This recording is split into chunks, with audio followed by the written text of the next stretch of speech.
धर्माला जोडून शिक्षण करणं म्हणजे दूषित करणं शिक्षण, असा माझा अर्थ आहे. गांधींचं आयुष्य बघा तुम्ही. एक फोटो दाखवा मला गांधी पूजा करतायत असा एक फोटो दाखवा.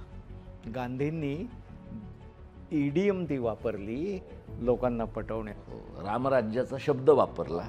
ह्या नोकरशाहीला शिक्षणाविषयी काही कळत नाही. मुद्दा असा आहे की शिक्षण कळायला लागतं असं कोणाला वाटतच नाही आहे. जी आपण नव्याने एखादी स्कीम आणतो ती स्कीम 5 वर्षाची आणली तर 5 वर्षानंतर त्याचा रिसर्च व्हायला हवा. एकाही डिपार्टमेंटला रिसर्च डिपार्टमेंटच जोडलेलं नाही आहे. इंग्रजी शाळांची कधीही तपासणी केलेली नाही की ती चांगली चालली आहे की नाही, ती दर्जाच्या दृष्टीने खरंच चांगली आहे का. Education by itself is a very slow process. दीर्घकाल चालणारी ती प्रक्रिया आहे, मंद गतीनं चालणारी प्रक्रिया आहे. त्यामुळे त्याचे प्रश्न समजायला सोपे, सोडवायला कठीण. परीक्षा ज्या दिवशी बंद होतील त्या दिवशी मुलं शिकायला सुरुवात करतील असं माझं मत आहे. आणि मग शिक्षकांना शिकवावं लागेल. आणि वाचनावरचं अलीकडचं संशोधन असं सांगतं वाचनाबाबतीतलं की स्पर्शाची गरज आहे. म्हणजे हातात पुस्तक घेऊन वाचणं हे अधिक प्रमाणात मुलांच्या लक्षात राहतं.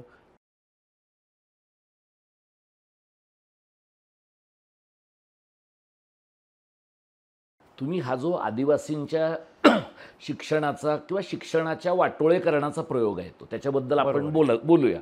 पण सर, आपण जेव्हा आंदोलनं केली मराठी शाळांच्यासाठीची, वेगवेगळ्या शिक्षण मंत्र्यांना भेटलो, वसंत पुरक्यांना आपण एकत्र भेटलो आहोत, बाळासाहेब थोरातांना भेटलो आहोत, किंवा ह्यांना मोरे, काय त्यांचं नाव, हो, रामकृष्ण मोरेंनी पहिल्यांदा पहिलीपासून इंग्रजीचं धोरण सुरू केलं आणि 11वी-12वीला मराठीला IT चा पर्याय ठेवला. ही नावं मी तुम्हाला यासाठी सांगतो की या सगळ्या मंडळींशी बोलताना एक कॉमन गोष्ट जी आपण सगळ्यांनी ऐकली आहे ती म्हणजे बाळासाहेब खेरांनी 7वीपासून इंग्रजी सुरू केलं ग्रामीण महाराष्ट्रातल्या मुलांना विशेषतः. त्याच्यामुळे आमच्या शिक्षणाचं वाटोळं झालं असा या सगळ्या मंडळींचा युक्तिवाद होता. आणि त्यामुळे त्यांचं असं एक म्हणणं होतं की ही जी फट आहे नागरी आणि ग्रामीण महाराष्ट्रातली ती बुजवायची तर लोकांना पहिलीपासून इंग्रजी आलं पाहिजे, तर लोकांना सेमी इंग्रजीमधनं शिकवलं गेलं पाहिजे, तर लोकांना शक्यतो इंग्रजी माध्यमाच्या शाळेत घातलं पाहिजे, त्याच्या पुढचा टप्पा म्हणून आता CBSEच्या शाळांमध्येच घातलं पाहिजे, किंवा तुम्ही म्हणलात तसं नामांकित शाळेतच घातलं पाहिजे. या प्रश्नांची बाकीची फोड सर आपण करत राहूया. पण यातला जो सगळ्यात मुख्य मुद्दा आहे तो शिक्षण हा प्रश्न जेव्हा राजकीय व्यवस्थेतल्या माणसांना भिडतो किंवा दिसतो. तुम्हाला आठवत असेल तर आपण ज्या वेळेला शाळांच्या मान्यतेसाठी भांडत होतो त्यावेळेला राजेंद्र दरडांशी झालेल्या मिटिंगमध्ये ते तुम्हाला असं म्हणाले की मला रोज 10 आमदार आमच्या मतदारसंघात इंग्रजी माध्यमाची शाळा काढा म्हणून सांगायला येतात, एकही माणूस मराठी माध्यमाची शाळा काढा असं सांगायला आलेला नाही आहे. तर मूळ प्रश्न असा आहे की तुमच्यासारखा एक अभ्यास करणारा माणूस ज्याला शिक्षणातलं कळतं आहे, आणि मला आठवतंय सर आझाद मैदानामध्ये केलेल्या एका आंदोलनानंतर तिथनं बाहेर पडताना तुम्ही दरडांना असं म्हणाला होतात की महाराष्ट्राच्या पातळीवर मला माझे शिक्षणाचे प्रयोग न्यायचे आहेत आणि इतरांचे पण न्यायचे आहेत, तर यासाठी तुम्ही आम्हाला थोडासा वाव द्या, अवकाश द्या. ते त्यांच्या पद्धतीनं हो म्हणाले, पुढं काही घडलं नाही. तर तुमच्यासारख्या माणसाच्या कामातनं आलेलं आकलन आणि राजकीय पुढाऱ्यांना जाणवणारा शिक्षणाचा प्रश्न याच्यातलं नेमकं अंतर काय आहे? याच्यात जे अंतर निर्माण होतं ते सरकार नामक जी काही व्यवस्था आहे त्या व्यवस्थेचे जे 2 भाग आहेत त्या 2 भागांमुळे होते. म्हणजे एक मंत्री संत्री ते पटकन तुमचं ऐकतात, एखादं कबूलही करतात किंवा एखादं अजिबात कबूलही करत नाहीत, काही असेल ते, पण निर्णय घेणारे असतात ते, म्हणून त्यांच्यापुढेच आपण मांडणी करतो. पण हा व्यवहारात उतरवणारा जो काही एक फार मोठा असा सरकारचा दुसरा भाग आहे नोकरशाहीचा. ह्या नोकरशाहीला शिक्षणाविषयी काही कळत नाही, शिक्षणाचं आकर्षण नाही आणि म्हणून निर्णय ते घेत राहतात किंवा बरेचसे आता जे फतवे निघतात ते 99% 90% फतवे हे सगळे खालचेच लोक आणतात. मुद्दा असा आहे की शिक्षण कळायला लागतं असं कोणाला वाटतच नाही आहे. अधिकाऱ्यांना व्यवस्थापन कळतं, ते व्यवस्थापनासाठी नेमलेले आहेत. शिक्षण नावाच्या एका खात्याचं व्यवस्थापन काहीतरी आहे, पण व्यवस्थापन म्हणजे शिक्षण नव्हे.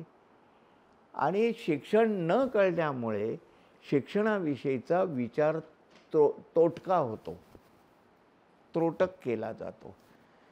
आता पहिलीपासून इंग्रजीचं ते झालं नेमकं. माझं काय म्हणणं आहे, 3 गोष्टी आता मला सांगायच्या आहेत थोडक्यात, एक 2-2 वाक्यात. पहिली गोष्ट, पहिलीपासून इंग्रजीचा आग्रह जेव्हा धरला तेव्हा मी तरी विरोध केला महाराष्ट्रभर. मी त्याच्यासाठी हिंडलो, बोंबाबोंब केली, सगळं केलं. शेवटी मंत्री स्वतः मला म्हणाले एका स्टेजवर मी असताना की आम्ही समजत होतो पानसे हे तज्ज्ञ आहेत, शिक्षण तज्ज्ञ, पण त्यांना शिक्षणातलं काही कळत नाही, हे जाहीरपणे ते म्हणाले. हां, तर मी फक्त एवढंच म्हणतो, मला शिक्षण कळत नाही हेही तुम्हाला कळत नाही आहे आणि मला काय शिक्षण कळतं हेही तुम्हाला कळत नाही, म्हणजे तुमचं अज्ञान घोर आहे म्हटलं. ते भांडण्यापुरतं होतं, ते सोडून द्या. 3 गोष्टी अशा. पहिली गोष्ट म्हणजे आपल्याला शिक्षणाविषयीचे निर्णय कुणी घ्यायचे. एक तरी डिपार्टमेंट तुमचं असं आहे का? 36 डिपार्टमेंट्स आहेत तुमच्या मंत्रालयात. एका तरी ह्याला तज्ज्ञांचं सल्लागार मंडळ आहे का? तज्ज्ञांचं सल्लागार मंडळ नव्हतं. ते आता सुकाणू समिती म्हणून जे काही केले ना, ते नाही म्हटलं तरी जरा तज्ज्ञांचं आहे, पण त्याच्यात तज्ज्ञ थोडे बोलतात आणि शासकीय लोक जास्त बोलतात. पण तो जाऊ द्या, तो व्यवहारातला भाग आहे. पहिली गोष्ट अशी आहे की शिक्षणाचे निर्णय घेण्यासाठी सल्लागार मंडळ असणं. नंबर 2, शिक्षण हा 2 पातळीवर पहिल्यांदा थोडा प्रयोग करून पाहणं आणि मग योग्य ठरला तर त्याचा विस्तार करणं. आणि तिसरी महत्त्वाची गोष्ट आहे त्याचं परीक्षण करणं. काय होतं या मुलांचं नामांकित शाळेतल्या? कधी अभ्यास आहे, कधी रिसर्च आहे, चालू आहे आपला नुसतं. एकदा एक निर्णय घेतला आणि चालूच आहेत पैसे देणं. अभ्यास नको का करायला? जी आपण नव्याने एखादी स्कीम आणतो, ती स्कीम 5 वर्षाची आणली तर 5 वर्षानंतर त्याचा रिसर्च व्हायला हवा. एकाही डिपार्टमेंटला रिसर्च डिपार्टमेंटच जोडलेलं नाही आहे. म्हणजे आपल्या इथे परिणाम शोधणारं काहीही नाही. त्यामुळे घेणारे निर्णय परिणामाशिवाय घेत राहतात. ह्या 3 त्रुटी आहेत त्यातल्या. त्यामुळे शिक्षण हे मागे राहत आहे. आणि शिक्षण जर का मागे राहिलं तर सरावाने चालूच राहतं. आता सर, तुम्ही ज्या नामांकित शाळांमध्ये पाठवण्याचा उल्लेख केला, त्याच्याबरोबरीने दुसरा जो प्रयोग आता होतो आहे किंवा झाला म्हणजे महाराष्ट्रात, आपल्याकडे राजकीय पुढाऱ्यांनी सर्व पक्षांच्या म्हणजे ह्याला झाकावं आणि त्याला काढावं अशी काही परिस्थिती नाही. यांनी सरसकट CBSEच्या शाळा सुरू केल्या, ICSEच्या सुरू केल्या. सुरुवातीला लोक म्हणले की जे फिरस्तीवरचे नोकरदार आहेत त्यांच्या मुलांच्यासाठी या शाळा आहेत.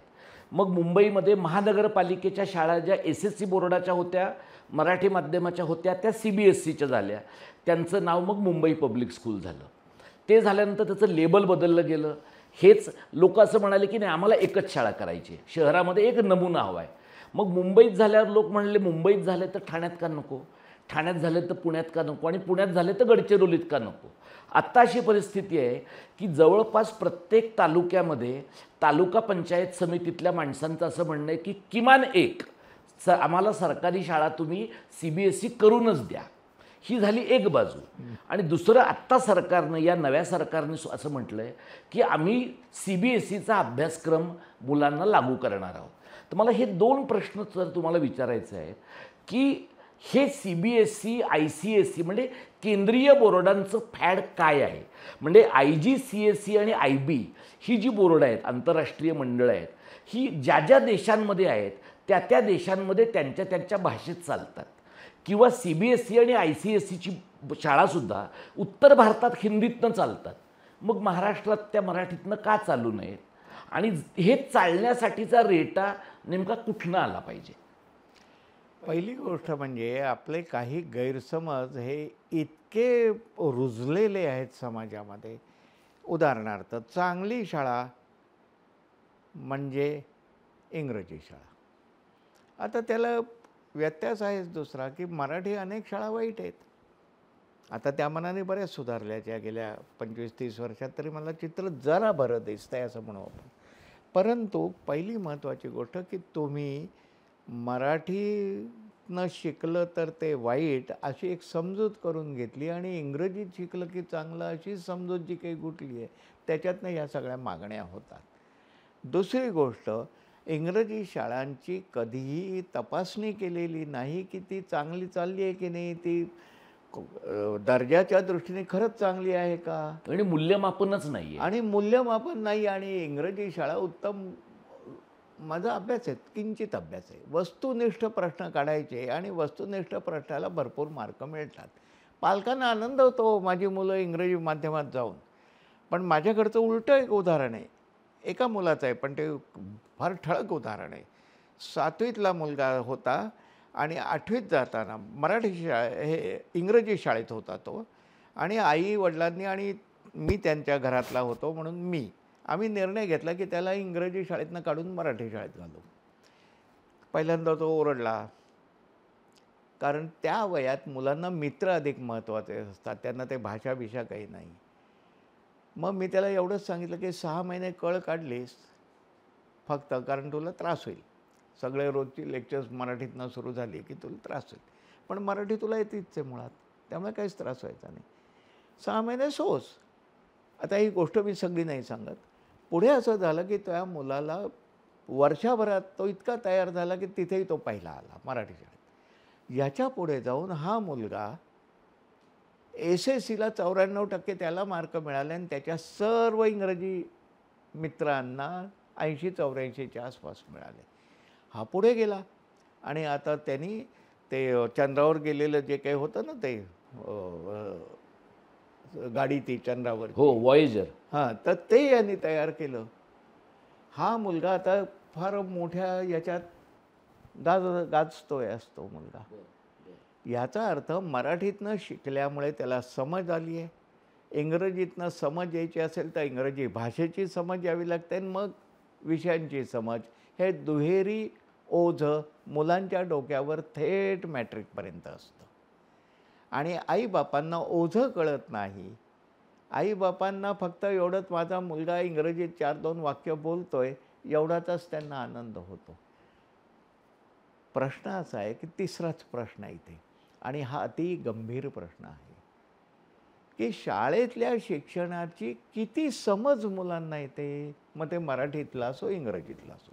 एक नक्की मराठीत त्यातल्या त्यात समज जास्त येते मुलांना, कारण जन्माची भाषा आहे त्याची ती, आणि इंग्रजी ही ओढून घेतलेली भाषा आहे.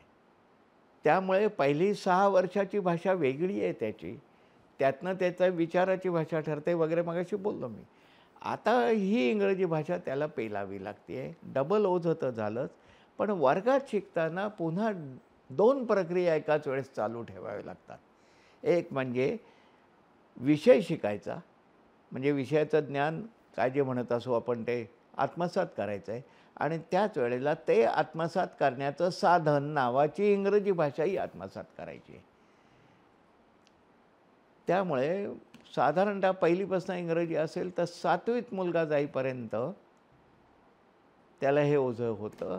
7वीत जरासं इंग्रजी यायला लागतं त्याला, मग इंग्रजी वर्गातलं सगळं छान कळायला लागतं. 7 वर्ष झाल्यावर कळेल, कुठलीही भाषा कळेल, आणि मग तो पुढे जातो. पण त्या काळात एक घडलेलं आहे, त्याचा ज्ञानाची पातळी राहून गेली. कारण 0 इंग्रजीपासून, मी तुम्हाला एक उदाहरण देतो, सगळीकडे देतो. 2-6 वर्षाची आपल्या घरात मुलं आहेत. एका मुलाला इंग्रजीत घातला आणि एका मुलाला मराठीत घातला. पहिल्या दिवसाचा फरक काय? पहिल्या दिवसाचा फरक असा आहे, मराठीत शाळेत घातलेला मुलगा आपल्याला येणाऱ्या भाषेत शिकायला सुरुवात करतो, आणि दुसरा मुलगा आपल्याला न येणाऱ्या भाषेत शिकायला सुरुवात करतो. शिकून दाखवतो मी न येणाऱ्या भाषेत. आणि मग तिथे काय होतं, मग अर्धवटपणा येतो. मी सांगितलं ना, 7 वर्षात त्याला शिकण्याची इंग्रजी यायला लागते, म्हणजे शेक्सपियर नाही येत. हां, समजलं की नाही? किंवा ढोबळ इंग्रजी, ढोबळ वर्गात लागणारं, परीक्षेला लागणारं इंग्रजी त्याला येतं, आणि ते सतत ऐकल्यामुळे थोडंफार त्याला बडबडता येतं, बाकी काही नाही. पण तेही जाऊ दे, तो मुद्दा वेगळाच होता. मूळ मुद्दा असा आहे की 7 वर्षात त्याचं ज्ञान कच्चं राहिलेलं असतं. कारण पहिल्यांदा शून्य भाषेत तो शिकतो, मग 5-10% भाषेतनं शिकतो, मग 15-20% भाषेतनं शिकतोय तो इंग्रजी त्याची, अशी वाढत जाते त्याची.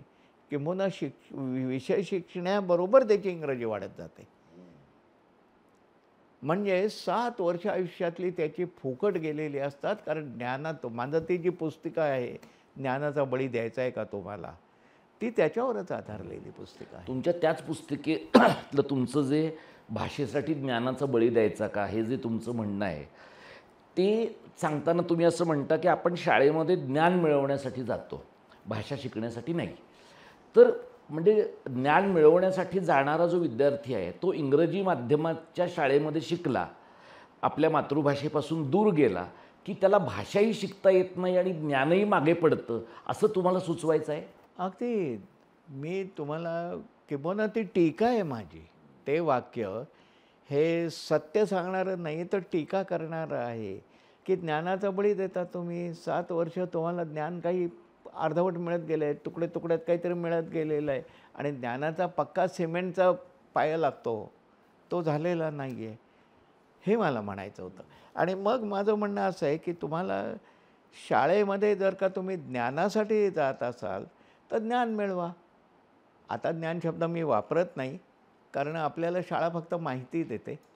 आणि मेंदूशास्त्र वेगळंच काहीतरी सांगतं की त्या माहितीचं रूपांतर प्रत्येकजण, म्हणजे रचनावादाचा जो पाया आहे की प्रत्येकजण आपल्या शिक्षणाची रचना आपली आपण करत असतो, ते जर का सत्य स्वीकारलं आपण, तर मुलांच्या बाबतीमध्ये मुलांना संधी जी द्यायची आहे ती संधी अशा अंगाने द्यावी लागते की ज्यातनं सगळं समजेल त्याला. सर, या सगळ्या शिक्षणावरच्या कामाचा किंवा एकूण अभ्यासाचा विचार करताना 2 प्रश्न माझ्या मनात आहेत. एक म्हणजे तुम्ही वारंवार असं म्हणत आलेले आहात, काहीसे शरद जोशीवादी आहात तुम्ही, की सरकारनं शिक्षणात फार लक्ष देऊ नये किंवा सरकार शिक्षणापासून जितकं दूर राहील तितकं शिक्षण नीट चालेल, असं तुम्ही बरेचदा वेगवेगळ्या व्यासपीठांवरनं म्हणलेले आहात. आणि त्याच्याबद्दल तुमची त्या अर्थाने जिल्हा परिषदेच्या शाळा, महापालिकांच्या शाळा यांच्याकडे अधिक लक्ष द्या असं म्हणणाऱ्या लोकांशी तुमचा वादही झालेला आहे. हा एक वाद झाला. आणि दुसरीकडे आपल्याकडे जी एक पारंपरिक पठडीतली समाजवादी मंडळी आहेत, ज्यांना वेलफेअरिस्ट आपण म्हणतो, कल्याणकारी असं म्हणतो, कल्याणकारी राज्याच्या भूमिकेकडे ज्यांचं लक्ष आहे, ते असं म्हणत राहिले सतत की पानसे सर त्या प्रयोगशीलवाल्यांच्याबद्दल बोलतात, पण ही हजारो गरिबांची मुलं जिथे जात आहेत त्याच्याबद्दल बोलत नाही. आपण तो जो काही वाद होता तो आता आपण असं म्हणूया की 25 वर्ष लोटली त्या वादाला. पण तुमची जी वैचारिक भूमिका आहे त्या वैचारिक भूमिकेमध्ये सरकार आणि बाजार या 2 गोष्टींचं शिक्षणातलं आता स्थान काय आहे? पहिली गोष्ट एक लक्षात ठेवा, तुमच्या राज्यघटनेनुसार या देशामध्ये मिश्र अर्थव्यवस्था तुम्ही स्वीकारलीत. म्हणजे शाळा खाजगी असणार हे स्वीकारलेत तुम्ही आणि शाळा सरकारी असणार हेही स्वीकार. 2009 सालचा जो शिक्षण हक्काचा कायदा आहे तो कायदा असं म्हणतोय की सरकार इज द लास्ट रिसोर्ट. म्हणजे दुसरं कोणी त्या मुलाला शिकवायला नसेल तर सरकारची जबाबदारी त्या मुलाला शिकवलं पाहिजे, अशा तऱ्हेने. म्हणजे सरकारची खाजगी शाळांना मान्यता आहे, सरकारी शाळांनाही मान्यता आहे. म्हणजे हे जर का देशाचं चित्र तुम्ही गेली 50-60 वर्ष टिकवलेलं आहे. बरं, हा वाद फक्त शिक्षणात होता, आरोग्यात का नाही करत तुम्ही? सरकारी हॉस्पिटल आहेत तुमच्याकडे, सरकारी प्रायमरी हेल्थ सेंटर्स आहेत तुमच्याकडे आणि खाजगी. मग असा हा वाद आपल्याकडे करणं निरर्थक आहे असं माझं पहिलं मत आहे. याचा कारण उपयोग नाही आहे ना. म्हणजे समाजवादी म्हणतात सगळं शिक्षण सरकारी झालं पाहिजे, होणार आहे का? नाही होणार. व्यापारी लोक म्हणतात सगळं खाजगी झालं पाहिजे, होणार आहे का? तर नाही होणार. मग मुद्दा तिसरा येतो की आपल्याला ह्या 2 शाळांच्या लायकीमध्ये किंवा आपण त्याला गुणवत्ता शब्द वापरू, गुणवत्तेमध्ये फरक असता कामा नये. दुसरी गोष्ट, सरकारच्या बाबतीमध्ये सरकारने जबाबदारी एकदा घेतली तर ती गुणवत्तेसह पार पाडली पाहिजे. म्हणजे सरकारी शाळांना, जिल्हा परिषद शाळांना उत्तम शिक्षण देता आलं पाहिजे. आणि खाजगी शाळांनाही नाही देता आलं पाहिजे. आता ही एकदा व्यवस्था स्वीकारल्यावर या वादातच काही अर्थ नाही असं माझं म्हणणं आहे. सरकार असावं काही होणार आहे का अमेरिकेसारखं तुमचं? होणार आहे का रशियासारखं तुमचं? तर नाही होणार आहे तुमचं. आपण वास्तवाकडून प्रश्नांकडे पाहूया. आपण कल्पनेतनं प्रश्नांकडे पाहू नये असं माझं जेव्हा माझी भांडणं झाली तेव्हाही आपल्या मत. समाजवादी मित्रमंडळींची तेव्हा हा माझा वाद होता. मग एक दिवशी मी चिडून म्हटलं ना की मग सरकारी शाळा नकोत का सुधारायला? म्हटलं सुधारा ना तुम्ही, चल तू सुरू कर, उद्यापासून तू सुरू कर, असं माझं ते त्यावेळेचा आवेश होता. करा ना, कुणीच अडवलं आहे तुम्हाला. पण नंतर तुम्हाला हे सांगतो, सरकारबरोबर 5 वर्ष काम करून 50-50 हजार शाळा बदलण्याचं काम मीच केलं पुन्हा. कारण शाळा सुधाराव्या हेच मला वाटतंय ना. माझं असं मत आहे का शाळा वाईट राहिल्या पाहिजेत, त्या तशा राहिल्या पाहिजेत गरिबांसाठी, असं मुळीच नव्हतं. उलट त्या सुधारत नाहीत हा माझा टीका होती, त्यांच्यावर आक्षेप होता त्यांच्यावर. मग मला जेव्हा संधी मिळाली तेव्हा मी त्या शाळांच्या सुधारणेसाठी म्हणजे काय वर्तनवादाकडून राष्ट्रवादाकडे नेण्याचा कार्यक्रम खूप पुढे नेला तो. याचा अर्थ सरळ असा आहे की आपल्याला सरकारी शाळाही चांगल्या व्हायला पाहिजेत आणि खाजगी शाळाही चांगल्या व्हायला पाहिजेत.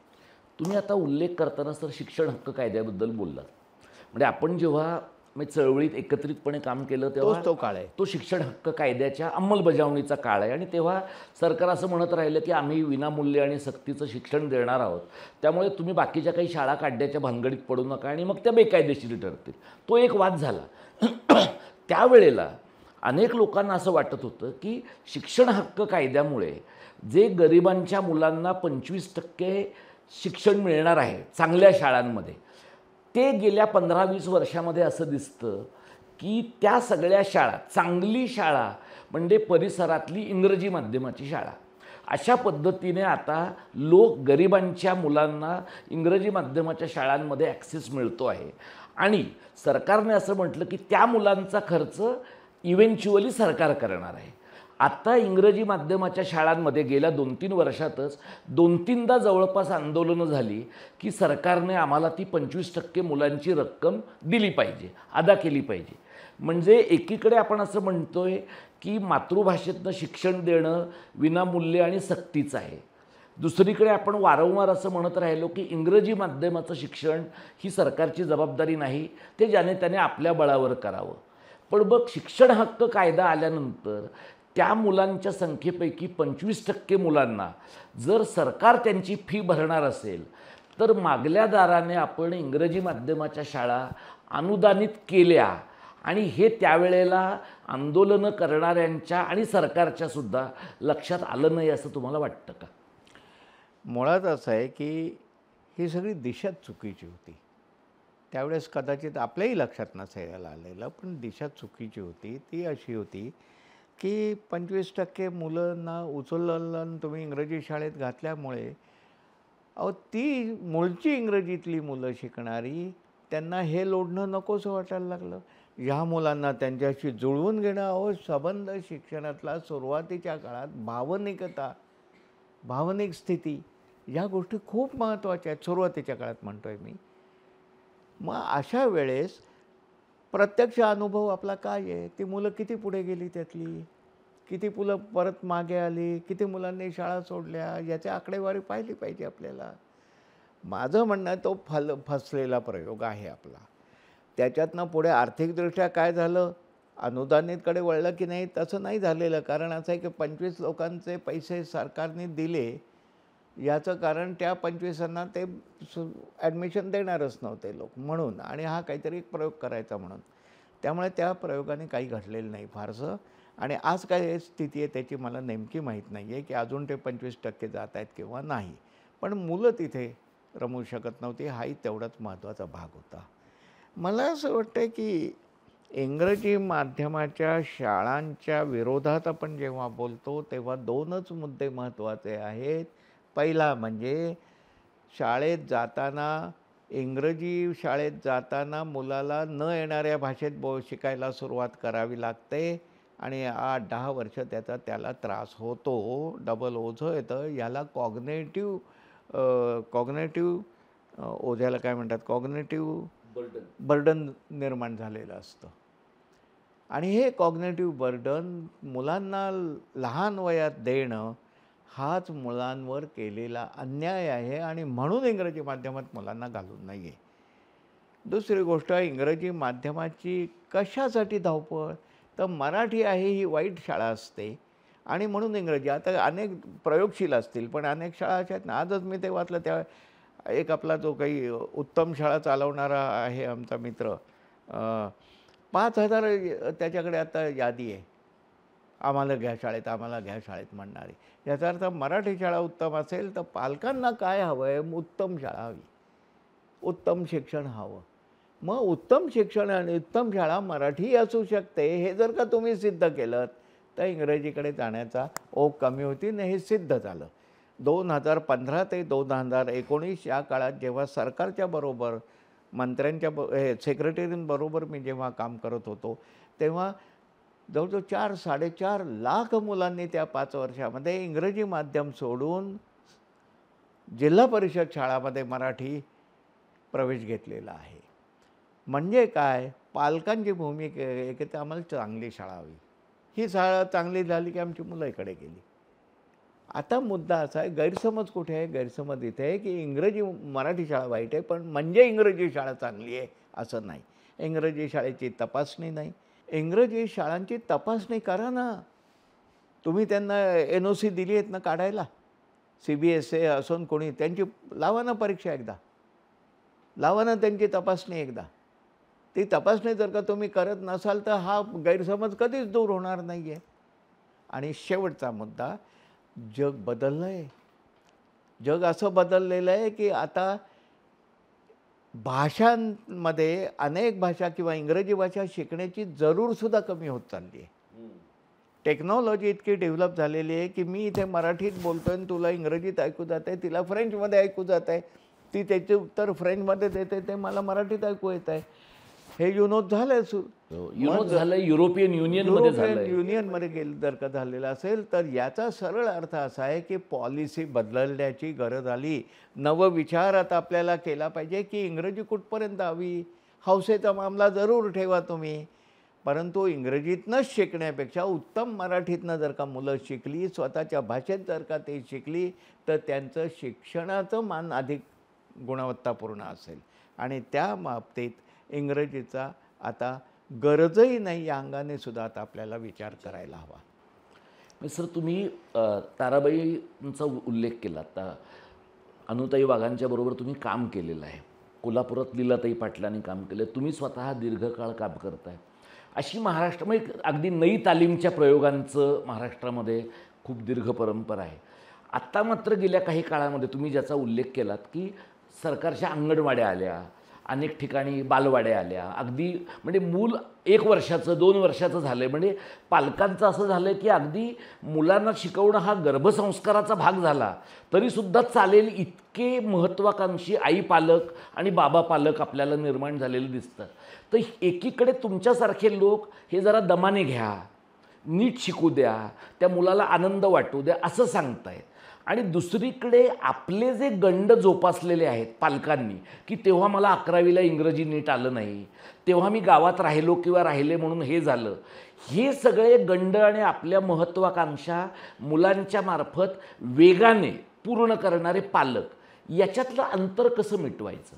याचं अंतर मिटणं, पहिली गोष्ट लक्षात घ्या, शिक्षणाचा जेव्हा तुम्ही एक साधन म्हणून उपयोग करताय कुठल्याही कारणासाठी, तेव्हा education by itself is a very slow process. दीर्घकाल चालणारी ती प्रक्रिया आहे, मंद गतीनं चालणारी प्रक्रिया आहे. त्यामुळे त्याचे प्रश्न समजायला सोपे आहेत, सोडवायला कठीण आहेत.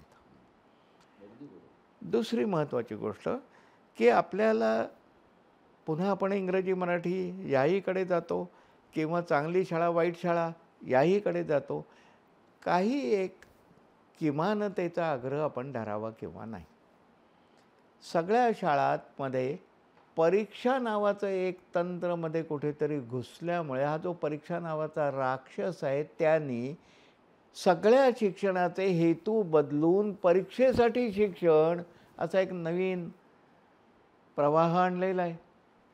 त्यामुळे सगळे लोक परीक्षेसाठी शिकत आहेत, परीक्षेसाठी पाठांतर करत आहेत. ह्याच्या विरोधात मी आता उभा आहे. माझी आता शिक्षणाची व्याख्या अगदी सगळ्यात 2 अक्षरी झालेली आहे, सोपी झाली आहे व्याख्या. ती म्हणजे शिक्षण कशासाठी? बघा कळते का? म्हणजे पटते का? समजण्यासाठी. पहिलीत काय समजलं पाहिजे? तुझ्या आता पॉलिटिकल सायन्सच्या ह्याच्यात मुलं जी बसतात कशासाठी? पॉलिटिकल सायन्स समजण्यासाठी, अर्थशास्त्र समजण्यासाठी. त्यामुळे समजण्यासाठी शिक्षण हा जर का तुम्ही निकष लावला, ही व्याख्याच घेतलीत तुम्ही, तर समजण्याचे अर्थ तुम्हाला लावावे लागतील, क्लिअर करावे लागतील, त्याची मांडणी करावी लागेल. आणि मग मुलांना समजतंय किंवा नाही, मुलांच्या लक्षात आहे किंवा नाही, हे परीक्षेसाठी. मुलाला समजतंय किंवा नाही हे कायमस्वरूपी आहे. आणि मग समजण्यासाठी शिक्षण ही भूमिका माझी आता, तुम्ही असं म्हणाल त्याला काय की तत्त्वज्ञानाचं हे. आणि हे तत्त्वज्ञान घेऊन जर का तुम्ही केलात तर शिक्षणाची पहिली सुरुवात वर्गात चांगली व्हायला लागेल. नंबर 2, शिक्षकाला शिकवण्याची जबाबदारी तुम्ही दिली आहे.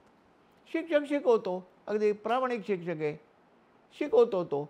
मुलं शिकत नाहीत, त्याला काय करायचं? पहिली दुसरीत जाऊन वर्षभर राहून शिक्षकाने शिकवून 65% मुलांना लिहिता वाचता येत नाही अजून. याचं काय करायचं? याचं दुसरं, शिक्षकाला मुलांनी शिकण्याची जबाबदारी त्याच्यावर टाका. तुला एवढा पगार देतोय ना आम्ही, तुझ्या वर्गात किती मुलं आहेत? 45. तुझ्या वर्गात 5 मुलं आहेत. 5 मुलं शिकलेली दाखव आम्हाला. आम्ही म्हणतो म्हणजे मी सरकारबरोबर काम केलं म्हणून आम्ही म्हटलं, खरं म्हणजे सरकारचं काम आहे ते.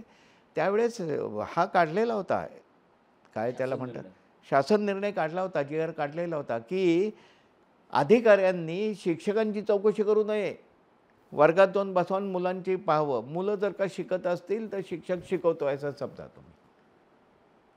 पण हे घडायला हवं ना आता. तिसरी महत्त्वाची गोष्ट अशी आहे की आपण परीक्षेचं रूप जोवर बदलणार नाही तोवर शिक्षण कधीही सुधारणार नाही. मग शिक्षण मुक्ततेकडे किती नेता येईल का? मुक्तता हा एक परीक्षेला पर्याय होऊ शकेल का? याविषयी मी विचार करतोय. याविषयी आपण चर्चा करत राहूया. मला असं वाटतं की येस. मी सर, मला 2 गोष्टी विचारायच्या होत्या तुम्हाला. एक म्हणजे तुम्ही जर म्हटलात की मोठ्या प्रमाणामध्ये मुलं परत आली मराठी माध्यमामध्ये, म्हणजे अनिल गोरे त्यांच्या सोशल मीडियावर बरेचदा असं लिहित राहतात. पण मी ते तुमचं आणि त्यांचं विधान सारखं करत नाही.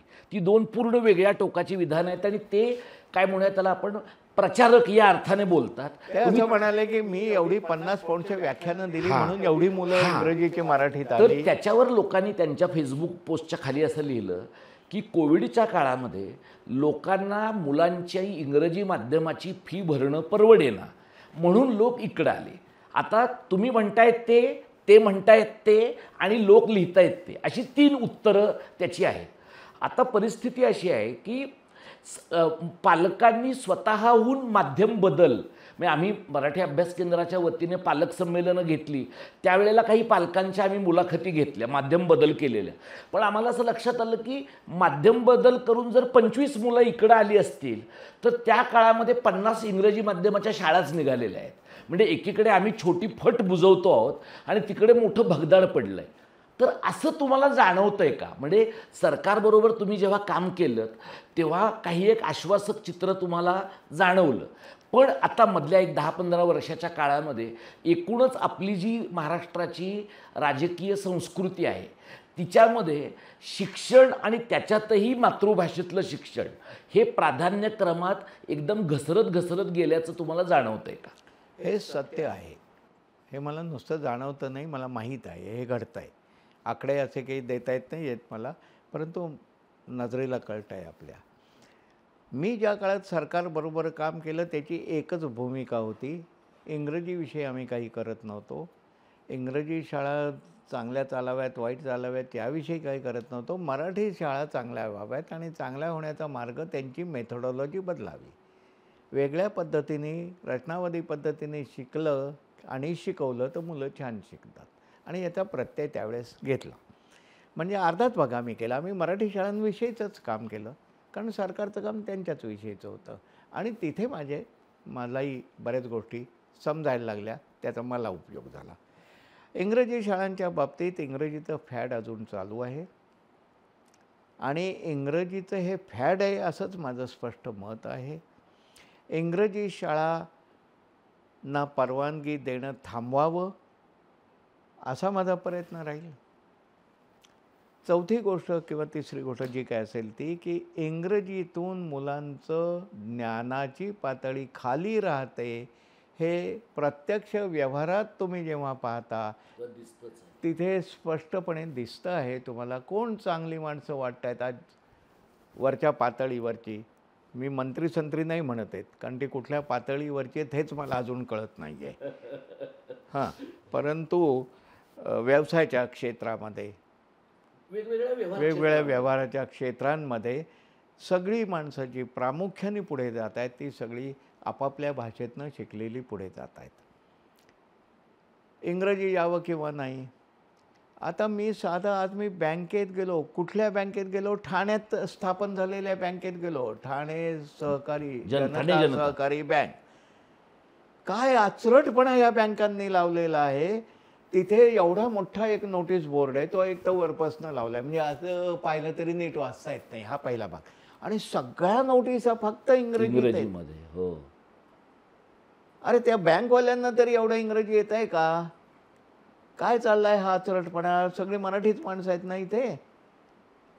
अनेक बँकांनी हा गोंधळ चालवलेला आहे आणि कायद्याने याला बंदी घातलेली आहे आपण. हो, आणि रिझर्व्ह बँकेने त्रिभाषा सूत्र वापरून राज्याची भाषा पहिल्यांदा वापरावी हे सांगितलंय. एक्झॅक्टली. पण ज्या प्रकारच्या रिक्रुटमेंट्स होत आहेत, ज्या प्रकारे माणसं येत आहेत, अगदी बँक ऑफ महाराष्ट्र या नावाच्या बँकेतही मराठी लोक नाही आहेत.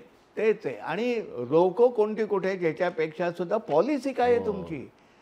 तुमचे 99% लोक जर का मराठी आहेत आणि ते तुमच्या बँकेत येत असतील तर त्यांना लिहायच्या नोटिसा मराठीत का नको. अगदी अगदी. म्हणजे तो अविनाश आमचा जाधव हां, तो याच्या विरोधात उभा राहिला आहे. तर आज मी त्याच्याकडे जाणार आहे की बाबा मी तुझ्या बरोबर येतो. आता काय चाललेलं आहे बरं. याचा कायदा केलाय तुम्हाला माहिती आहे. 2 कायदे माझ्याच हातचे आहेत. कायदा आहे दोन्ही. तुम्ही रचनावादाच्या बद्दल मगाशी बोलता. तुमचं बोलणं राहिलं का मगाचं? रचनावादाच्या बद्दल तुम्ही बोललात तर रचनावादाचे प्रयोगही तुम्ही सरकारच्या बरोबर असताना केले. पण आता शाळेतनं बाहेर पडल्यावर सर प्राथमिक माध्यमिक शिक्षणा म्हणजे अगदी माध्यमिकमध्ये सुद्धा माझी मुलगी सर मराठी माध्यमात शिकली. आपण चळवळीत काम करणाऱ्या लोकांनी आग्रहाने आपली मुलं मराठी माध्यमात शिकवली. पण मराठी माध्यमात शिकवली म्हणजे बऱ्याच शाळेत शिकलीत असं पण नाही आहे. तर हे जे आहे की रचनावाद शाळेमध्ये काही टप्प्यावर आहे पण शाळेत माध्यमिकच्या टप्प्यावर नाही, कॉलेजात तर नाहीच नाही आणि विद्यापीठांमध्ये पण नाही. मग या कॉलेजांमध्ये 100-125चे वर्ग आहेत. विद्यापीठांमध्ये काही ठिकाणी 25-50चे वर्ग आहेत, काही ठिकाणी 100चे वर्ग आहेत. पण मगाशी तुम्ही बोलताना म्हणलात की हे सगळं परीक्षा केंद्री झाल्यामुळे घोळ झाला आहे. तर हे सगळं आपण पुन्हा परीक्षा केंद्रीच केलं. अगदी 8वीपर्यंत आपण परीक्षा घेत नव्हतो. तर ते कंटिन्युअस आणि कॉम्प्रेहेन्सिव्ह इव्हॅल्युएशन, सातत्यपूर्ण आणि समग्र मूल्यमापन असा त्याचा अर्थ होता. शिक्षक लोकांनी त्याचा अर्थ असा लावला की कोणालाही नापास करायचं नाही आणि वर्गाच्या मधल्या टप्प्यांमध्ये काही मूल्यमापन करायचं आहे हे लोक विसरले आणि त्यामुळे गाळच पुढे जातोय असं एकूण विधानभवनात पण लोकांना वाटलं, विधिमंडळामध्ये, आणि मग ते रद्द झालं. आता सर हा पेच कसा निस्तरायचा की ज्ञानरचनावाद बोलणारे लोक एका टप्प्यापर्यंत बोलत आहेत आणि मग पुढे जो गॅप पडतोय तिथे मुलांचं शिक्षणच संपून जात आहे. हे कसं निस्तरायचं? माझ्याकडे याला उपाय आहे, साधा उपाय आहे. तो म्हणजे आत्ताचं परीक्षेचं जे स्वरूप आहे 2 अर्थांनी दूषित स्वरूप आहे. एक म्हणजे तिमाही परीक्षा, 6 महिने वार्षिक परीक्षा, त्याच्यापेक्षा प्रत्येक घटकाची परीक्षा व्हावी अशी एक भूमिका आपण त्या काळात घेतलेली होती. ती भूमिका बरोबर होती. हा एक भाग झाला. आणि दुसरं म्हणजे सगळ्या परीक्षा वस्तुनिष्ठ ठेवण्यापेक्षा जर का व्यक्तिनिष्ठ झाल्या, म्हणजे माझ्या काळातलं शिक्षण कसं होतं, भाषेचं मराठी असो हिंदी असो इंग्रजी पहिल्या पानावर आम्ही निबंध लिहायचो. काहीतरी 10, 15, 20 मार्क असायचे त्या निबंधाला, म्हणजे जास्त मार्क असायचे असं म्हणून. आणि निबंध हा काही कॉपी करण्याची गोष्ट नाही. आपलं सरकार अरे ते कॉपी बंद करण्यावर कसला भर देत आहेत. माझं म्हणणं आहे करू द्या कॉपी त्यांना, कॉपी करण्यासाठी उपयुक्त असा पेपरच काढू नका ना तुम्ही. अगदी अगदी म्हणजे माझा भर आता आहे तो याच्यावर आहे की वस्तुनिष्ठ परीक्षा बंद करा, व्यक्तिनिष्ठ परीक्षा सुरू करा. अरे 12वीतल्या पेपराला गाळलेले शब्द भरायला येतात. म्हणजे हे काय चाललंय काय? एवढंच नाही सर, विद्यापीठात आणि कॉलेजांमध्ये नोकरी मिळण्यासाठी जी नेट किंवा सेटची परीक्षा दिली जाते ती सुद्धा आता बहुपर्यायी आहे. अरे अरे अरे ती सुद्धा बहुपर्यायी आहे. मग सगळे भिकारच अगदी लोक अगदी मिळणार तुम्हाला. आत्तापर्यंत MPSCची महाराष्ट्र लोकसेवा आयोगाची परीक्षा बहुपर्यायी आहे. म्हणजे तुम्हाला त्याची मास्टर आन्सर कीच येते आणि तुम्हाला काहीही विश्लेषणात्मक चिकित्सक असं तुम्ही करावं असं करावं लागत मग नाही. माझं म्हणणं आपल्यासाठी असं आहे की आपण नवी चळवळ उभी केली पाहिजे की हे वस्तुनिष्ठ प्रकरण बंद करा, घोकमपट्टीने अभ्यास होऊ शकतो हे बंद करा, कॉपी करून पास होता येतं हे सगळे प्रश्न बंद करा तुम्ही. आणि एकेकाळी हा प्रयोग छान झालेला आहे. माझ्या लहानपणी मला खरंच म्हणजे मला त्या प्रयोगाचं काही कळत नव्हतं, पण माझं माझ्या सगळ्या मित्रांचं इतकं उत्तम शिक्षण झालं. मी जे तुला सांगितलं की 7वीत ABCD शिकूनसुद्धा आम्ही उभे राहिलो आणि कॉलेजला इंग्रजी शिकवायला सुरुवात झाली आमची. हे घडू शकतं आणि हे माझा एकट्याचा अनुभव नाही, सगळ्यांचा हा अनुभव आहे. मग आपण विचार केला पाहिजे. व्यक्तिनिष्ठ पद्धतीनं मुलांना विचार करावा लागतो. एकीकडे हे सगळं लिहायचं, आपल्या उद्दिष्टात हे सगळं लिहायचं, विचार करता आला पाहिजे, कल्पना लढवता आला पाहिजेत मुलांना, हे सगळं लिहायचं आणि प्रत्यक्षात ज्या परीक्षा ठेवायच्यात. परीक्षा ज्या दिवशी बंद होतील त्या दिवशी मुलं शिकायला सुरुवात करतील असं माझं मत आहे. आणि मग शिक्षकांना शिकवावं लागेल. तर तुम्हाला शिक्षकांना शिकवावं लागण्याच्या बाबतीतलं सर मला तुम्हाला विचारायचं आहे की मुलांनी वाचावं, मुलांनी चर्चा करावी, विचार करावा असं आपण म्हणतो. शिक्षकांचं तुम्ही आता बघा की गेल्या 10-20 वर्षामध्ये शाळेतल्या, कॉलेजातल्या, विद्यापीठातल्या जे कायमस्वरूपी शिक्षक आहेत त्यांचे पगार भरपूर वाढलेले आहेत. त्यांचे पगार वाढलेत म्हणजे त्यांचं वाचणं वाढलेलं आहे असं नाही, किंबहुना कमीच झालं आहे. लोकांच्या घरातली पुस्तकं जवळपास नामशेष झालेली आहेत आणि मुलांनी गाईड वाचू नये असं आपण म्हणतो, पण शिक्षक गाईड वाचत आहेत. मधल्या काळामध्ये आपल्याकडं जे फॅड आलं आहे ते म्हणजे स्मार्ट बोर्ड सगळ्या वर्गांमध्ये आलेत. म्हणजे त्याच्यावर ते जे काही लोक आधी खडूने लिहित होते ते आता स्क्रीनवर दाखवत आहेत. म्हणजे पाठ्यपुस्तक जसंच्या तसं ते PDF स्क्रीनवर दाखवत आहेत. आणि बरेचदा तर तुम्ही अनेक ठिकाणी तुम्ही फिरलाय महाराष्ट्रात, तुम्ही पाहिलं असेल की मुलांना वर्गात सोडून शिक्षक बाहेर जरी निघून गेला तरी मुलं त्यांना वाचायचं असलं तर वाचतात, नसतील वाचायचं तर वाचत नाहीत. हा एक भाग. दुसरं म्हणजे मुलांचा अटेन्शन स्पॅन, लक्ष देण्याचा वेळ कालावधी कमी झाला आहे, तर शिक्षकांच्या पण हातात वर्गात मोबाईल आहे. म्हणजे मग या परिस्थितीमध्ये नुसतं स्क्रीन समोर आला तर मुलं शिकतात का? आणि जर शिक्षकांच्याच डोक्यात काही प्रश्न पडत नसतील तर मुलांच्या डोक्यात प्रश्न पडण्याची काही शक्यता आहे का? दुसरं जे वाक्य आहे तुमचं ते अत्यंत खरं आहे. तसं काही प्रकाश पडणार नाही, कारण शिक्षकात म्हणजे आडात नाही ते पोहऱ्यात येणार नाही आहे. आणि अजूनही आपल्या शाळेतली मुलं ही शिकण्यासाठी शिक्षकांवर जर का अवलंबून असतील तर हे कदापिही होणार नाही. म्हणजे शिक्षकही अपयशी राहणार आहेत आणि मुलंही अपयशी राहणार आहेत. त्यामुळे ह्या पद्धतीने काही सुधारणा शिक्षणात होईल असं मला वाटत नाही आहे. तुम्ही आणखीन काहीतरी विचारलं? सर मी दुसरं विचारलं ते म्हणजे की नुसतं तंत्रज्ञान समोर आणलं तर मुलं शिकती होण्याची काही शक्यता? वाचन हा आपल्या शिक्षणाचा एक पाया आहे. एवढंच नाही तर आयुष्याचा एक पाया आहे. कारण आम्ही वाचायला शिकलो तर जग आम्हाला समजावून घेता येतं. आता हे कशासाठी आहे? सगळे वाचण्यासाठी आहेत. म्हणजे वाचण्यासाठी ग्रंथ निर्माण करावे लागतात आणि ग्रंथ वाचनातनं ज्ञानाचा मार्ग मोकळा होतो. ही जर का भूमिका तुम्ही स्वीकारलीत तर वाचन महत्त्वाचं आहे. आणि वाचनावरचं अलीकडचं संशोधन असं सांगतं वाचनाबाबतीतलं की स्पर्शाची गरज आहे. म्हणजे हातात पुस्तक घेऊन वाचणं हे अधिक प्रमाणात मुलांच्या लक्षात राहतं. ऑनलाईन वाचणं हे लक्षात राहत नाही आणि या दोन्हीत अंतर खूप आहे. त्यामुळे शेवटी तुम्हाला केव्हा तंत्रज्ञान कुठे वापरायचं कशासाठी वापरायचं याचे नवे निर्णय घ्यावे लागतील. पुस्तकांवरचा भाग हा कालबाह्य नाही झालेला, तर कालातीत आहे तो, असं ब्रेन सांगतं आहे. मग जर का कालातीत जर का तो असेल तर मुलांना पुस्तकांचं वेड लावावंच लागेल. हा झाला अगदी ठळक असा निर्णय घेता येतो आपल्याला. दुसरं महत्त्वाचं असं आहे की लेखनाच्या बाबतीत मेंदूमध्ये त्याची जी काही स्थानं इथे डाव्या मेंदूमध्ये हा काय पेरिएटल लोब, हा टेम्पोरल लोब, ज्याच्यामध्ये या कानाच्या वर इथे ब्रोका केंद्र वगैरे ही जी काही सगळे आहे, जे सत्य आपल्याला मेंदूतलं कळलेलं आहे, हे सत्य एकच गोष्ट पुन्हा सांगतं की मेंदूला खाद्य हवं. मेंदूला खाद्य हवं तर ते आता ज्ञानाच्या क्षेत्रात तुम्ही असेल तर ज्ञानाचं खाद्य हवं. तुम्हाला ज्ञानाच्या क्षेत्रात मेंदू विकसित करायचा असेल तर ज्ञानाच्या, खाण्याच्या क्षेत्रात करायचं असेल तर मेंदूला खाण्याचा अनुभव द्यावा लागेल. म्हणजे अनुभवातनं जर का मेंदू शिकत असेल तर तुम्हाला नव्यानं शिक्षणाची व्यवस्था करावी लागेल आणि नवे अनुभवाधारित शिक्षण जर का द्यायचं तर पूर्वी आमच्या इथे प्रोजेक्ट्स करणं मुलांनी, मग 2 मुलांनी करणं, 10 मुलांनी. एकदा तर आम्ही 1लीपासून 10वीपर्यंत पुण्यामध्ये एकच प्रोजेक्ट ठेवलं होतं, पुण्यातली पाण्याची व्यवस्था. प्रत्येकजण वेगळ्या पातळीवर त्याच्यात कामं करत होती. तर या गोष्टी आणाव्या लागतील. ज्या शास्त्रात सिद्ध झालेल्या आहेत अशा पद्धती तुम्हाला आणाव्या लागतील.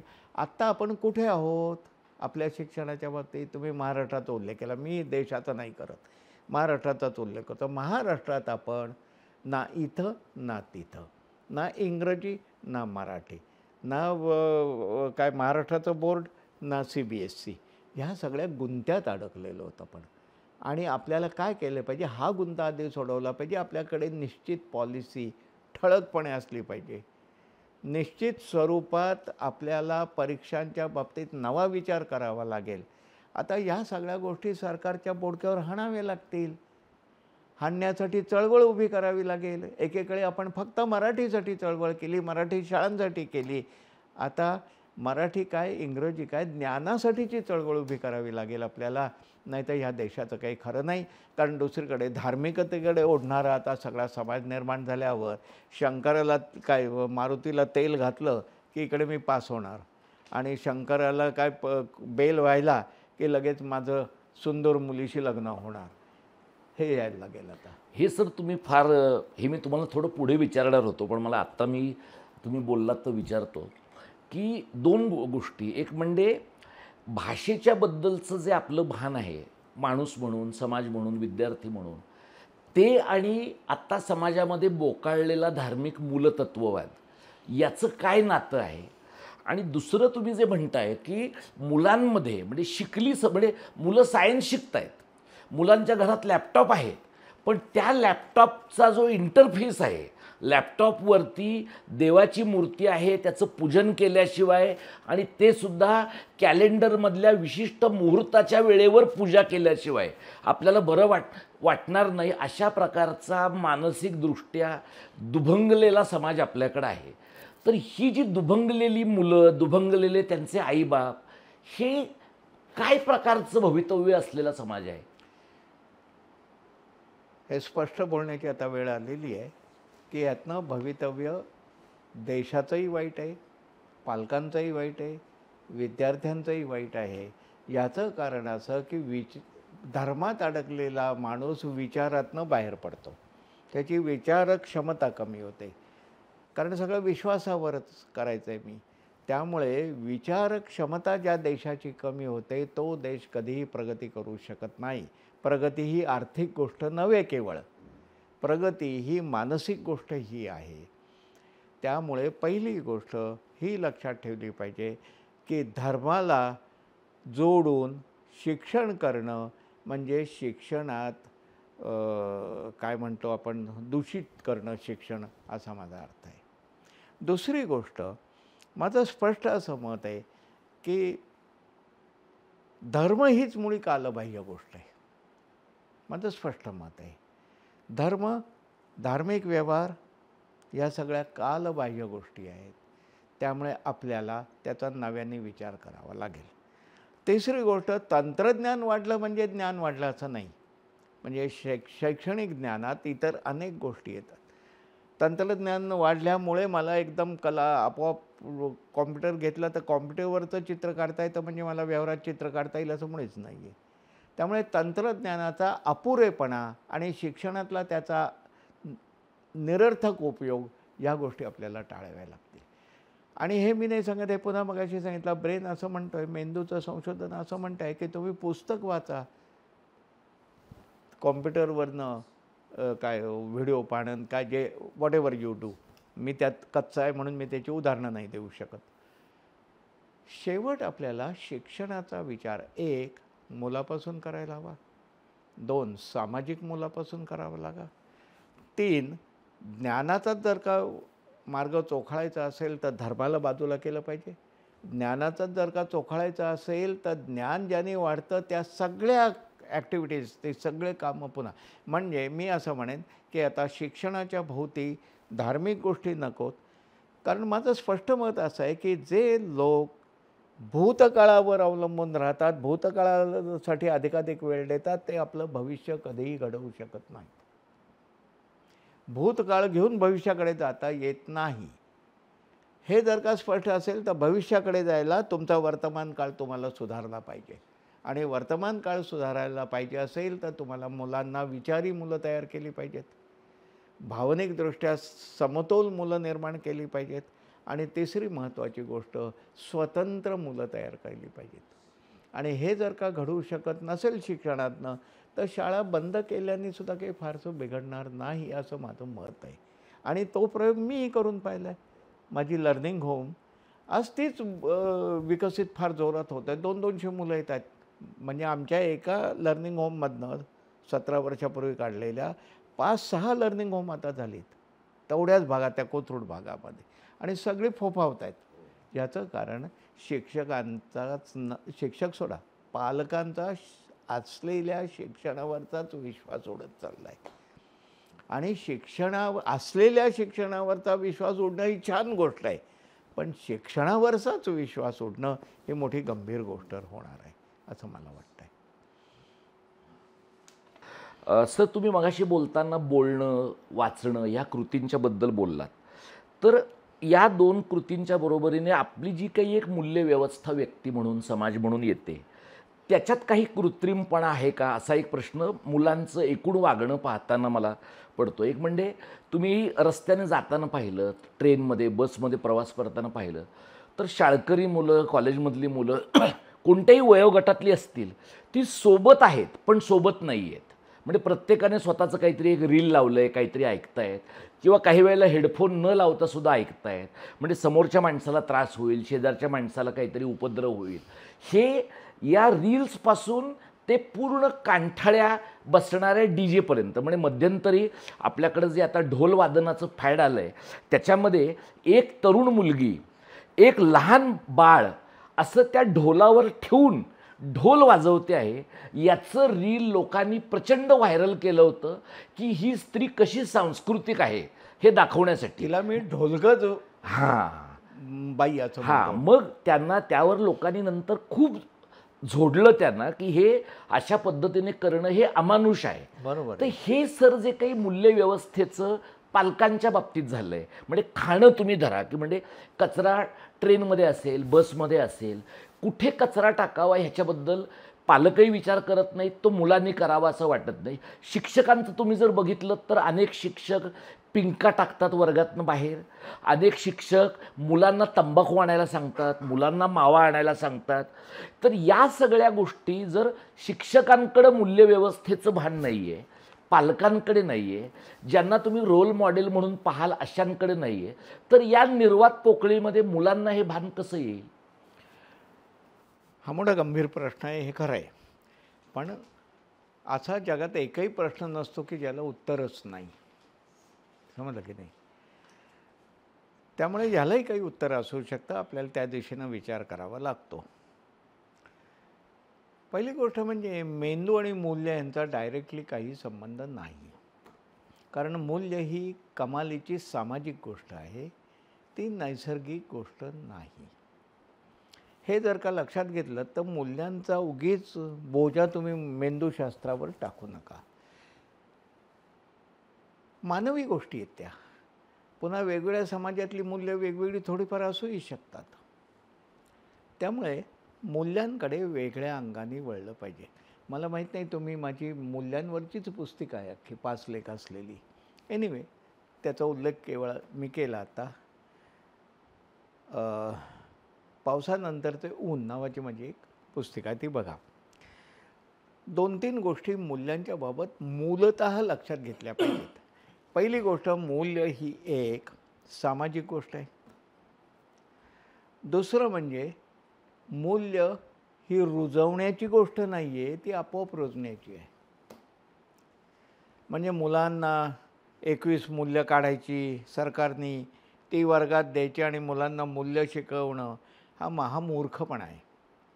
मूल्य ही शिकवण्याची गोष्ट नाही आहे, तर मूल्य ही आपोआप संस्कार होण्याची गोष्ट आहे. हे मूल्यांचं स्वरूप आहे. तिसरी गोष्ट अशी की मूल्य रुजवण्याचा मार्ग हा नेहमी आजूबाजूच्या समाजाच्या मूल्यांमध्ये असतो. म्हणजे आजूबाजूच्या वातावरणात जी मूल्य असतात ती मूल्य मुलं आपसूक आत्मसात करतात. मग ती घरात, परिसरात, शाळेत वगैरे. त्यामुळे मूल्यांविषयी सरकारने प्रयत्न करणं, सिलेबसमध्ये आणणं, या गोष्टीत वेळ दवडू नये.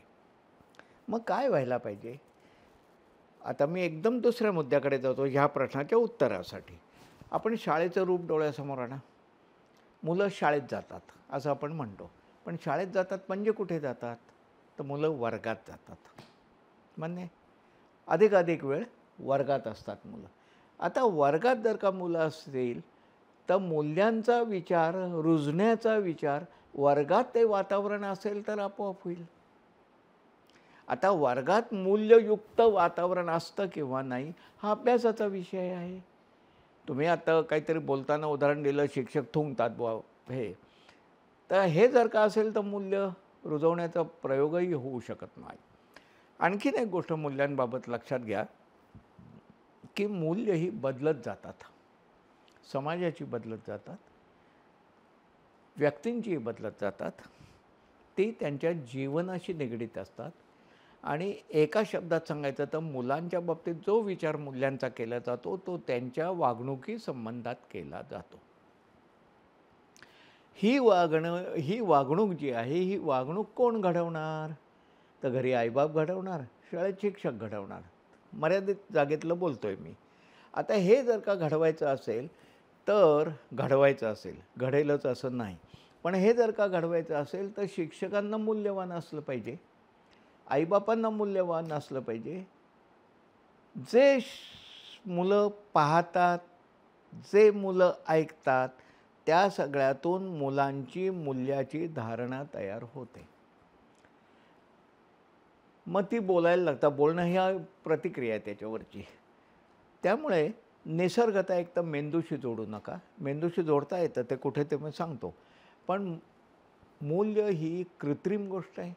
मूल्य ही सामाजिक गोष्ट आहे आणि प्रत्येक समाजात मूल्यांची विचार हे वेगवेगळे असू शकतात. तरीही तुम्ही मला असं म्हणाल, तरीही आयुष्यभरची कायमस्वरूपाची काही मूल्य नाहीत का? सार्वत्रिक काही मूल्य नाहीत का? मग तुम्ही घटनेच्या मूल्यांकडे येता वगैरे. मुळात असं आहे की मुलांच्या बाबतीतला विचार आणि एकूण मूल्यांचा विचार या पातळ्या वेगळ्या आहेत. मुलांच्या बाबतीत मूल्यांचा विचार करताना एवढाच करता येतो की आपल्या समोर असलेल्या मुलांची परस्परांशी असलेली वागणूक चांगली असावी. नियम वागणुकीचे करता येतात, नियम मूल्यांचे करता येत नाहीत. उदाहरण देतो एक. ज्या काळात मी सरकारबरोबर काम करत होतो रचनावादाचं, त्या काळात एक 3रीचा वर्ग होता आणि तिथे खूप काही घडलेलं होतं त्या शाळेत, त्या वर्गातनं. म्हणून कलेक्टर आले होते माझ्याबरोबर, आणखीन 1-2 त्यांचे ऑफिसर्स, अधिकारी आलेले होते. आम्ही वर्गात शिरलो. आता माझी प्रवृत्तीच आहे की वर्गाबाहेर चपला काढून ठेवतो मी, कारण आमच्या इथे काढली जातात. आपोआपच होतं ते, म्हणजे सांगावंच लागत नाही. कलेक्टर तसेच वर्गात आले, बूट घातलेले होते ते. आल्यावर एका मुलीने 2च मिनटं झाली असतील, एका मुलीने हात वर केला त्यांनी तो पाहिला. काय बाळा काय? हे पहा, ही आमच्या वर्गात नियम लिहिलेले आहेत 5. हे सगळे आम्ही नियम तयार केलेले आहेत आणि यातला एक नियम असा आहे की चपला बूट घालून वर्गात येऊ नये. तर तुम्ही चपला बूट काढून घ्या. हे घडलेलं आहे, माझ्यासमोर घडलेलं आहे. आता मुली आहेत की नाही त्या मुलीत? काय केलं होतं आम्ही? आणि हा प्रयोग कुठेही करता येणं शक्य आहे, 2री 3रीत 1लीत सुद्धा. काय? त्यांना त्यांच्या वर्गाचे नियम करायला लावा. काहीतरी जगात नियम असतात, ते मीच केलेले आहेत, आम्ही केलेले आहेत आणि मला ते पाळावे लागतात. ही मूल्यांची पहिली बैठक आहे. असं वाटणं ही मूल्यांची पहिली बैठक आहे. मूल्य बदलतील ना, पुढे पुढे तुम्ही आणखीन काही वेगळं कराल, पण वर्गात चपला घालून येऊ नये हे मूल्य असू शकतं त्यावेळेस. आणि हे मुलांना पटतं का? तर मुलांनी नियम केलेत म्हणजे ते मुलांनीच नाही पाळायचे, तर सरांनी पाळावेत आणि पाहुण्यांनी पाळावेत. आता दुसरं, आजूबाजूच्या वातावरणातलं मुलं वेगाने शोषून घेतात आणि मूल्य ही समाजातून शोषून घेतली जातात. मूल्य ही कधीही शिकली जात नाहीत. हे 2री गोष्ट. 3री गोष्ट अशी, मूल्यांचा अर्थ कळला तर मूल्य रुजतात. तुम्ही बोर्डावर लिहिलं, एका 2रीच्या वर्गात हल्ली काय असतं ते, त्याला काय म्हणतात, सुविचार लिहितात. याच्या इतका मूर्खपणा जगात दुसरा कुठला नाही. मी एका शाळेत गेलो होतो, नवीन शाळा, छान होती शाळा. हेडमास्तर आनंदाने सगळे दाखवत हिंडले मला आणि मग शिक्षकांबरोबर सभा. 22 मूल्य होती तिथे लिहिलेली, म्हणजे सुविचार लिहिले होते, मूल्य नाही सुविचार लिहिलेले होते. मी वर्गात गेलो, म्हटलं फार छान आहे शाळा. अहो जिथे तिथे सुविचार लिहिलेत तुम्ही. शिक्षकांनी टाळ्या. म्हटलं मला एक 5-6 मूल्यांची नावं सांगता का? हे 5-6 सुविचार सांगता का तुम्ही लिहिलेले? तुम्ही सांगता का? तुम्ही सांगता का? तुम्ही 1-2 नावाच्या वर कोणाला नाही. म्हणजे वाचतं कोण मूल्य हे सुविचार? हे मी त्यांना पटवलं. कुणीही वाटत नाही, वाचत नाही. सुविचार हे मुलं नाही आहेत, सुविचार हे शिक्षकांसाठी नाही आहेत. असं निरर्थक वाङ्मय तुम्ही लावत जाऊ नका. हे पाहुण्यांना दाखवायचं नुसतं माझी शाळा छान आहे, म्हणजे मी वाचायची ती मूल्य काय सुविचार, अशा तऱ्हेचा हा भाग आहे. एका वर्गात 2रीच्या वर्गात लिहिलेलं होतं, ह्या तक्तपोशीवर असं, बहुधा प्रतिकूलतेच घडेल असे गृहीत धरले असता अनुकूलाचा आनंद द्विगुणित होतो. वि. दा. सावरकर. वाक्य महान आहे. अरे पण कोणासाठी? म्हणजे मुलांच्या बाबतीत मूल्यांचा आग्रह धरू नये, मुलांना मूल्य शिकवू नयेत. तुम्हाला मूल्य जर का घडवायची असतील तर त्या वातावरणात मूल्य असू द्यात. आमच्या इथली सगळी मुलं लाईनीत चपला ठेवायला शिकली, असं आपोआप होतं ते. त्यामुळे तुम्ही पहिली गोष्ट लक्षात घ्या, मूल्यांचा आग्रह सामाजिक पातळीवर तुमच्या चर्चांमध्ये राहू दे, मुलांच्या वर्गात नको. शेवटचा मुद्दा, गोष्टी वाचून, गोष्टींचा निष्कर्ष काढून बोध काढायच्या, बोधकथा, बोध काढणं हा मूल्य रुजवण्याचा भाग नाही. मूल्य अशी रुजत नसतात. गोष्टीचा आनंद घेतला तर कदाचित मुलं गोष्टीतनं आणखीन काही शोधतील. परंतु हे जे बेगडी प्रयोग आहेत ना आपले मुलांच्यात मूल्य रुजवण्याचे, हे सगळे पूर्णपणे अपयशी आहेत. मग माझं एकच म्हणणे आहे, तुम्हाला जी मूल्य वाटतात ती, नंबर 1, ती मूल्य आधी तुम्ही तपासून पहा, या वयाला ही मूल्य हा अर्थ कळेल का? त्याच्या वर्गात लावल्याने काही घडणार आहे का? नुसतं पाट्या लावल्याने काहीही घडत नाही. त्यामुळे मूल्यांचा विचार करायचा असेल तर वागणुकीचे नियम करा, ते मुलांनाच करायला लावा, मुलांना ते पाळायला सांगा. आणि नाही एखाद्याने पाळलं तर त्या मुलाला काही शिक्षा करायचीच झाली तर ते मुलांनाच ठरवू द्या. हा एक प्रयोग त्यातल्या त्यात काही प्रमाणात यशस्वी होतो असं माझा अनुभव आहे. शेवटचा मूल्यांविषयीचा भाग, की मूल्य पुन्हा ही एक जर का सामाजिक गोष्ट असेल, म्हणजे कसं आहे स्वरूप, मूल्य सामाजिक पण ती रुजवायची आहेत व्यक्तिगत पातळीवर, अशी ती गुंतागुंत आहे. आणि ही व्यक्तिगत पातळीवर रुजवताना व्यक्ती पातळीवर नाही रुजवता येत, तर सांघिक पातळीवर होऊ शकतं. ते स्काउटमध्ये कशी होतात, खेळता खेळता मूल्य, हसता हसता मूल्य हे घडू शकतं. म्हणजे थोडक्यात एकूण आपल्या शिक्षणाचा जो बोजवारा झालेला आहे, तो ज्यामुळे झाला आहे त्याचमुळे मूल्यही मुलांना शिकता येत नाही. ती म्हणजे निरर्थक गोष्टी परीक्षेसाठी भरपूर करायच्या आणि वागणुकीसाठी काहीही करायचं नाही, अशा गोष्टीला शाळा म्हणतात.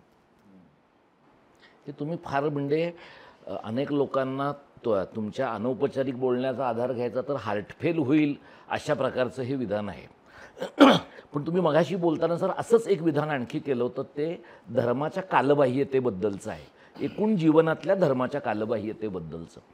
पण गेल्या काही वर्षांमध्ये तुम्हाला असं दिसतं की अगदी कोणती धार्मिक प्रार्थना म्हणावी म्हणू नये इथपासून कोणत्या धार्मिक घटनेला, उत्सवाला, परंपरेसाठी सुट्ट्या द्याव्यात देऊ नयेत, अर्धा दिवस द्यावी, पूर्ण दिवस द्यावी, शाळेत करावं, शाळेबाहेर करू नये, इतके हे कॉन्टेस्टेड किंवा वादाचे विषय झाले आहेत. तर हे शाळांचं धार्मिकीकरण आणि शाळांचं धार्मिक राजकीयकरण हे टाळण्याचा काही मार्ग आहे का? कठीण आहे. कारण असं आहे की निरर्थकाला आपण अर्थ देऊ पाहतोय. ज्या गोष्टींचा माझ्या जीवनाशी काही संबंध नाही, त्याच गोष्टींवर सर्वस्वी माझं जीवन अवलंबून आहे, अशा तऱ्हेची भूमिका घेऊन तुम्ही धार्मिक गोष्टींकडे वळतात. मुळात धर्माचाही विचार नाही आणि देव नावाची संकल्पना जी आहे, ही संकल्पना इथे गोंधळ घालते आहे. देवाची पूजा केल्यावर हे होतं आणि ते होतं हे सांगणं हे खोटं आहे, निरर्थक आहे. हे तुमच्या वागणुकीला कुठेही उपयोगी पडत नाही. त्याच्याही पलीकडे जाऊन राम काय, कृष्ण काय, म्हणजे रामायण काय, महाभारत काय, हे वाङ्मय आहे. अतिशय सुंदर वाङ्मय आहे. केवढं व्यापक गुंतागुंतीचं ते वाङ्मय आहे. रामायणापेक्षाही महाभारत मुख्यतः हे एक सुंदर वाङ्मय आहे. राम हा वाङ्मयीन कॅरेक्टर आहे, कृष्ण ही वाङ्मयीन कॅरेक्टर आहे आणि त्या दृष्टीने त्यातल्या सगळ्या कॅरेक्टर यांना तुम्ही खऱ्या मानायच्या आणि मग त्यांच्या पूजा करत बसायच्या, ह्या गोष्ट मला कालबाह्य वाटते. कालबाह्य का म्हणतो? मला माहीत नाही की 1,500 वर्षापूर्वी धर्माची काय गरज होती समाजाला. मी नव्हतो आणि कुठेही वाचनात इतकं नीटपणे माझ्या आलेलं नाही की त्यावेळेस कसं धर्मानेच संबंध जीवन माणसाचं जगवलं आहे, व्यापलेलं मला माहिती आहे, जगवलं आहे असं मला कुठे दिसत नाही. मी जेव्हा विचार करतो तेव्हा देवाची संकल्पना मला मान्य नाही होत. देवाची संकल्पना मान्य नाही म्हणजे निम्मा आधार धर्माचा गेला आणि उरलेला जो आहे तो भाग हा नुसता स्तोम माजवणं, काय त्याला म्हणतो आपण व्यवहारात, पूजा अर्चन, या सगळ्या गोष्टी ह्यातनं कधी कोणाचं भलं झालं तर मला दिसत नाही. पण ते जाऊ द्या. माझं सगळं आजपर्यंतचं 80-85 वर्षाचं जे काही आयुष्य गेलं, ह्या आयुष्यात लहानपणी मी केलं असेल माझ्या घरात, आपण ती वर्ष काढून टाकू, पण साधारणतः माझ्या वयाच्या 30शीला मी आलो तेव्हा या सगळ्यावरचा माझा विश्वास माझाच उडाला आणि तेव्हापासून आज तगायत मी देवाला नमस्कार केला नाही, मी एकही सण केलेला नाही, मी कुठलीही पूजा केलेली नाही आहे आणि शक्यतो पूजांना जाण्याचं टाळतो. हे माझ्या घरात माहिती असल्यामुळे मला घरातल्या पूजेला काही कोणी हाक मारत नाहीत. पण एखादा घटना आता माझ्या आदिवासी माणसाने एका सत्यनारायण केला, जो वर्षानुवर्ष माझ्याबरोबर काम करत होता. मी त्याला सांगितलं करू नको वगैरे, आणि मग तिथे सत्यनारायणला त्यांनी भटजी बोलवला कुठनं तरी. सकाळपासून मुलं उपाशी राहिलेली, तो भटजी सकाळी यायचा, तो संध्याकाळ झाली तरी आला नाही. मग मी खोटं वागलो. मी म्हटलं, हे बघ, तुला ब्राह्मण हवं आहे ना, मी ब्राह्मण आहे, चल कर, मी पूजा सांगतो तुला. मला रामरक्षा येत होती, विषय संपला.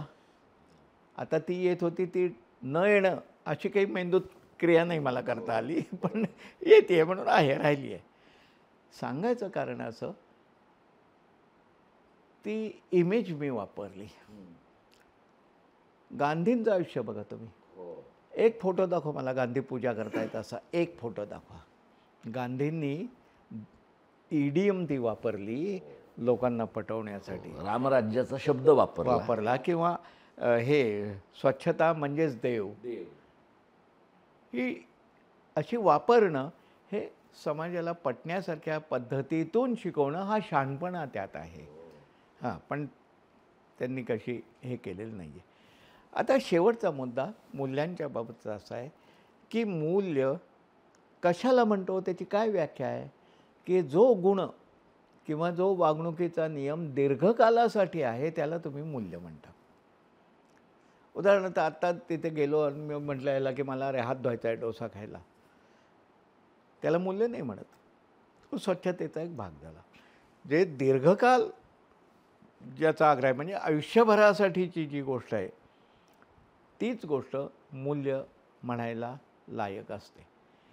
मग ह्या गोष्टी ज्या आहेत ज्यामध्ये नैसर्गिकच निम्म्याच्या वर गोष्टी आहेत आणि काही सामाजिक आहेत. उदाहरणार्थ स्वच्छता पाळावी हा नैसर्गिक गोष्ट आहे.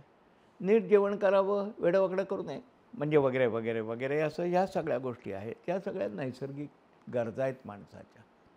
मूल्य ही नैसर्गिक गरज नाही. मूल्य ही सामाजिक गरज आहे. समजा हिमालयाच्या टोकावर एखादा माणूस राहतोय, तो नागडा राहिला काय नुगडा राहिला काय काही समाजावर परिणाम होणार नाही आहे. पण मी समाजात राहतो म्हणून मी कपडे घातले पाहिजेत. आणि कपडे घालण्याचं मूल्य सगळे पाळतात. न पाळलं तर त्याला वेडा म्हणतात लोक. म्हणजे लक्षात घ्या, आपल्या गरजेच्या ज्या सोयी सुविधा आहेत या सगळ्या सोयी सुविधांना तुम्ही मूल्य म्हणायला लागता. म्हणजे तुमच्या लक्षात येईल काल्पनिक मूल्यांची गरज नाही. खरे बोलावे. अरे काय राहते खरं बोलावं म्हणजे केव्हा बोलावं, काय बोलावं, बोलल्याचे काय परिणाम होतील न होतील कधी तपासलंय आपण. अरे मी खरं बोलतो, अरे साले तू अत्यंत घाणेरडा दिसतोस, बोलू उद्या मी. उदाहरण दिलं, नाहीतर लगेच याच्याकडे पाहून तू बोलू नको तसं. मुद्दा असा आहे की उगीच कधीतरी परंपरेनुसार आलेली मूल्य निरुपयोगी ठरतात कालाच्या ओघामध्ये आणि नवी मूल्य जन्मही घेतात. कधी स्वातंत्र्य मूल्य होतं आपल्या ह्याच्यात पूर्वी, आता तुम्ही ते मूल्य म्हणतात. समानता कधी मूल्य होतं, आता ते तुम्ही मानता. आता दुसरा नियम, पहिला नियम दीर्घकालाचा झाला आणि दुसरा नियम जो सार्वत्रिक आहे ते मूल्य होऊ शकतं.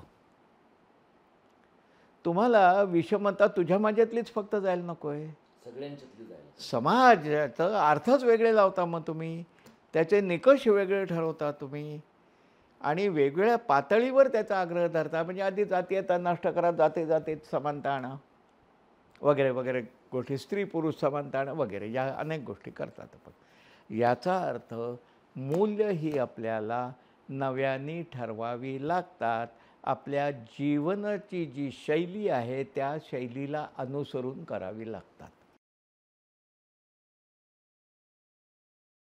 तेवढं रागवलं आहे मला.